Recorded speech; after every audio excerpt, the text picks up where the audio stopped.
আমি যদি দেখাই, আপনারা যদি একটু সার্চ করেন, প্রথম আলোর মতো, আমি নামই নেই, প্রথম আলোর মতো একটা স্টাবলিশড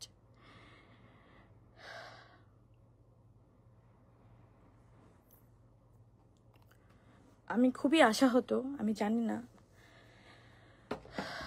আপনারা একটু সার্চ করে দেখবেন যারা এই লাইভটা দেখছেন বা পরবর্তীতে দেখবেন, তারা কিভাবে রাত 12টার সময় বা 12টা বাজার একটু আগে তারা একটা নিউজ করে, এবং দেশ টিভির মতো একটা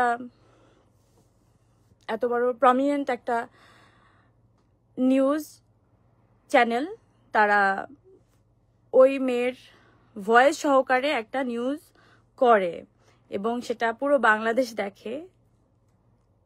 এবং আপনারা সবাই আমাকে চেনেন, তাতে কতটুকু আমি ছোট হয়েছি বা বড় হয়েছি তা না। আমি যদি অন্যায় করি ডেফিনেটলি আমার শাস্তি পাওয়া উচিত, আমি পাবো, আমি শাস্তি পাওয়ার ওই জায়গাটা রাখি। কিন্তু একটা সাধারণ ডায়েরি থেকে কিভাবে আপনি একটা অভিযোগ করতেই পারেন, যে কেউ একটা অভিযোগ করতেই পারে, সেটা প্রমাণিত হওয়ার আগে আপনি কাউকে দোষী সাব্যস্ত করতে পারেন। কিন্তু যেভাবে আজকে পুরো মিডিয়া আমাকে দোষী সাব্যস্ত করে আমার দিকে আঙুল তুলে যেভাবে নিউজ করেছে, আপনারা একটু যদি খেয়াল করেন, আমি একটু আগে আমার বড় ছেলেকে ঘুম পাড়াচ্ছিলাম, এই জাস্ট দেখেন,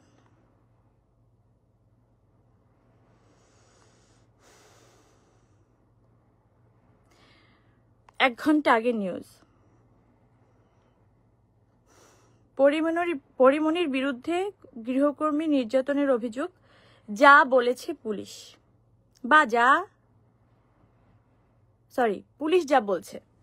তো পুলিশ যা বলছে সেটার কিন্তু কোনো বলাবলি নেই, পুলিশ বলছে ওই এক লাইন নিচে এক লাইন দিয়ে দিল।